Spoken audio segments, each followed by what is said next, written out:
good afternoon, everyone. I bring you greetings from Malaysia, and I thank our host, Harrison Jiahui, for his kind introduction. And I trust all is well with all of you as we take cover from this COVID-19 pandemic that is sweeping around the world, and as we learn how to work from home. Even something like this, speaking to all of you on a virtual conference, is also the first time for me.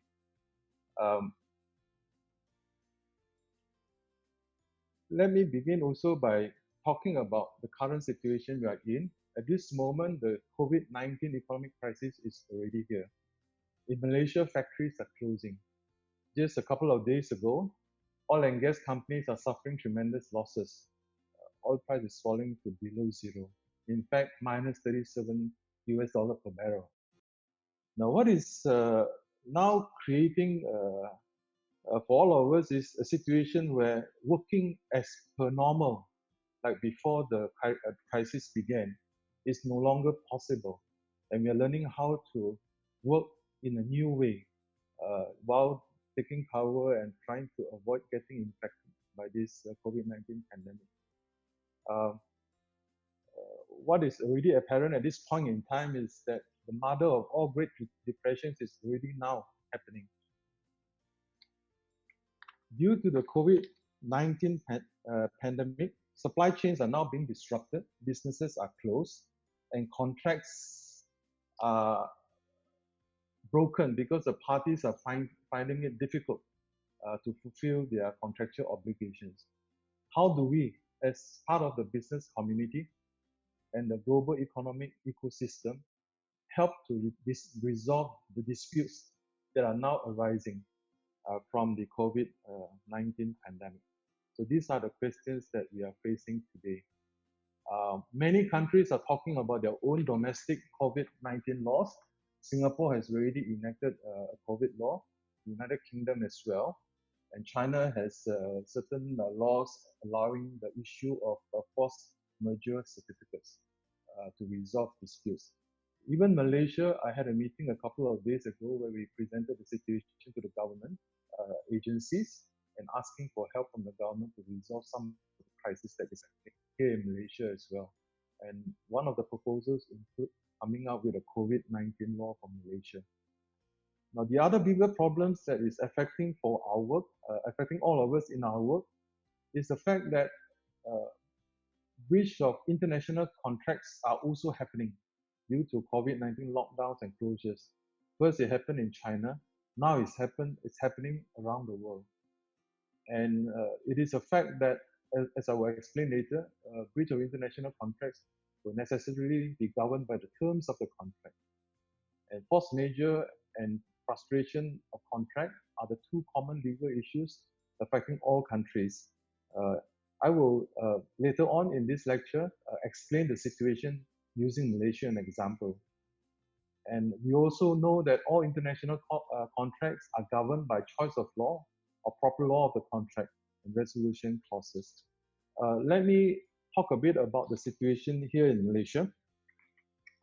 Under Malaysian law, there are two concepts that we have to deal with when a contract cannot be performed due to the COVID-19 pandemic closures and lockdown. Under Section 57(2) of the Contracts Act, basically says that a contract to do an act which after the contract is made become impossible or by reason of some event which the promiser could not prevent becomes unlawful, this contract will become void when that act becomes impossible or unlawful. So the doctrine of frustration of contract is the one of the first area that we have to look into to decide how to resolve breach of contract due to inability to perform the contract arising from the COVID-19 crisis. Now, the test that is used by Malaysian courts is to say that, well, if frustration occurs, is whenever the law recognizes without default of either party, a contractual obligation has become incapable of being performed, because the circumstances in which the performance is called for to render it a thing radically different from that which was undertaken by the contract. So I think for a COVID crisis kind of breach due to lockdown, I think the fact that it is not the fault of either party is easier to prove. Uh, and then it's becoming incapable of being performed because people are being forced to stay at home. This is also easy to prove. It is a third part, a last part, which says that it must be radically different from what was undertaken by the contract. I think from the SARS situation in Hong Kong many years ago, there was a tenancy contract. There was a closure for a short period of time for a 2-year tenancy. In that situation, the court ruled that it was not that radically different from what was undertaken by the contract, and it was not allowed to be terminated. The tenancy contract was not allowed to be terminated. So I think in this sort of situation, when we look at frustration of contracts, we have to look at the different facts of the different cases. Now, in the Malaysian case of Guan Egmore, the Court of Appeal has laid down the 3 elements for proving frustration of contract. Firstly, the event must have been one for which no provision has been made in the contract. The event must be one. Second, the event must be one for which the party was not responsible, cannot be self-induced. So these two probably easier to prove as well. And like I said just now, the third part, radically different, is the one that the court will probably go into the facts of all the cases before them to decide what is practically unjust in order to find that it is practically unjust to enforce the original promise or contractual obligation. So this is the first area that most of us from common law countries will look into, the doctrine of frustration of contract. The next area is force majeure clauses. Most contracts will have force majeure clauses, and some of them will not provide for a force majeure clause. Then you have no choice but to rely on the doctrine of frustration. Now, where you have a force majeure clause, what it is basically a contractual term where one or both of the parties is entitled to be excused from the performance of the contract in whole or in part, and is entitled to suspend the performance or claim extension of time for performance upon the happening of a specified event or events beyond his control. Now, whether a party can invoke the force majeure clause due to COVID-19 or the lockdown measures that are implemented will depend on the wording of the force majeure clause and the facts of each case. So some of the questions we will have to ask when we read the clause is COVID-19 or the relevant restriction under lockdown measures specifically within the force majeure events covered by the clause? For example, does the clause specifically set up pandemic or epidemic, business or travel restrictions, or government actions? And secondly, can it fall, if it is not that specifically drafted, then can the event that is happening, the facts of the case, fall within the general wording? For example, an event beyond the control of the parties. Also, are there conditions invoking the clause? Do you need to give a notice? And if so, are these conditions or have these conditions been satisfied? And is the consequence of a force majeure event occurring provided for in the clause, for example, suspension of a period of time followed by termination after expiry of the period or termination immediately? And if yes, what if is the lockdown period within or outside the said specified period? So these are some of the thinking process we need to go through when we examine the actual force majeure clause that is within the contract. Does the clause require a party to mitigate the effects of the force majeure event by making alternative arrangements to perform the contract? Is the performance of the obligation totally prevented, or is it merely made more difficult or delayed? Is the contract capable of being performed in a different manner? Is the contract capable of being performed in part? So these are the issues that we need to look into as we read the clause. Sometimes the clauses are simple. Sometimes the clauses provide for a lot of these possibilities that I've just talked about just now. Now, the effect of the clause will usually be provided in the clause itself. It can include complete release or excuse the parties from performing the obligations. There may be a period of suspension. The parties are required to take mitigating steps depending on what is written there. And if the force majeure event exists beyond the said period, parties may be released and excused from performance of their respective obligations under the contract. Now, I've taken an example of two force majeure clause just to explain what we usually see. Article 7 of the PAM contract. PAM contract is the Professional Architects of Malaysia standard contract that is used by the construction industry here in Malaysia. So for Chinese company undertaking Belt and Road projects in Malaysia, some of them are using the PAM standard form contracts.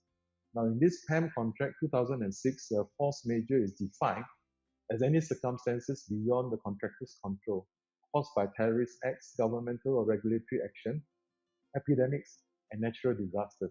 So with a clause like this, COVID-19 epidemic or pandemic will be covered. And so too the government lockdown actions under government and regulatory action. So a clause like this is simple and can be easily interpreted.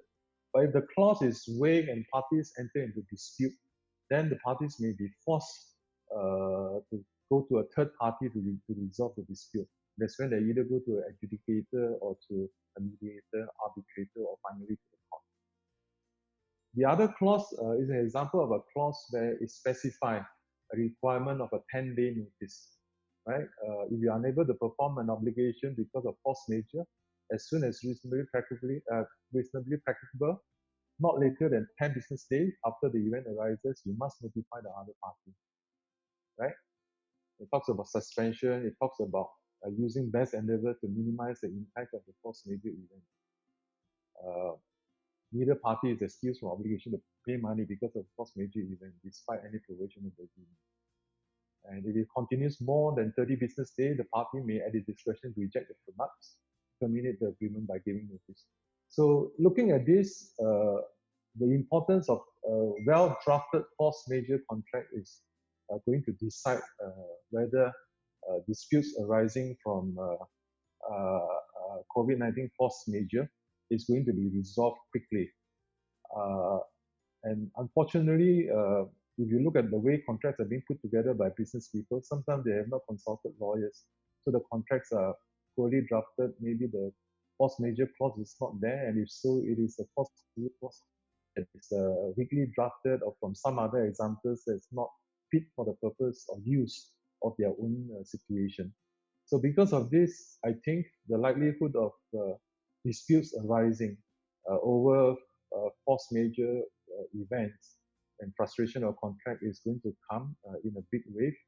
I think what is happening in China now is something that we can look to, but because the closures and lockdowns are also now happening around the world, we are facing situations that are likely to be different from China. Now, for the Chinese situation, I think CCPIT has come up with the backing of the Ministry of Commerce, providing with this certificate, force majeure certificates to Chinese companies based on documents proving that they cannot meet their contractual obligations.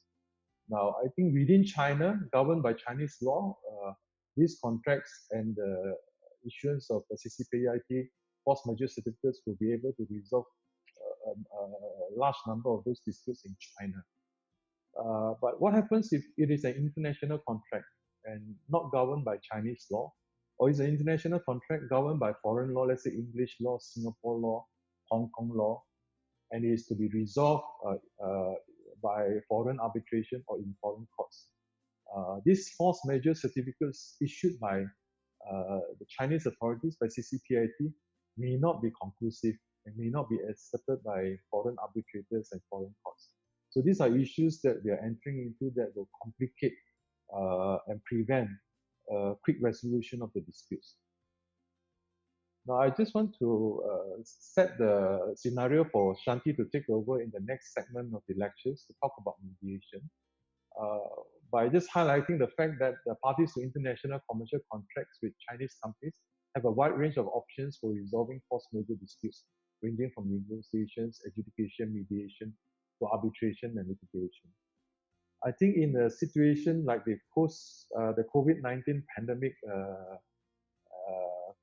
lockdowns and the disruptions coming from that is really happening beyond the control of the parties. Personally, I think mediation is the preferred option.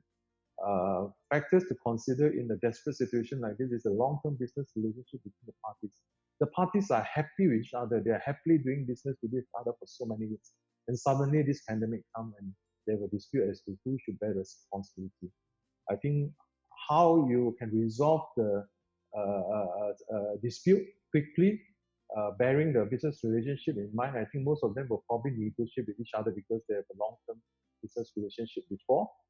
And the problem is with negotiations is everybody says, well, it's okay. I will forgive your late delivery. Can you put me as priority for your next shipment out? So if everybody dealing with a Chinese company or any other companies around the world that supply goods to other countries or other business parties, they all ask for first priority. It's impossible also to solve some of these disputes through negotiations. So adjudication and mediation, I think, has to be considered. Then you have the situation of cash flow. Most of the people now suffering from COVID-19 disruption is the fact that people have stopped paying. So there's a shortage of cash. So even if you say go for arbitration or litigation, you have to spend a lot of time fighting all those arbitration and litigation cases. At the end of which, with the arbitration award to enforce or judgment, the company may not be around anymore for you to get payment because they are all suffering.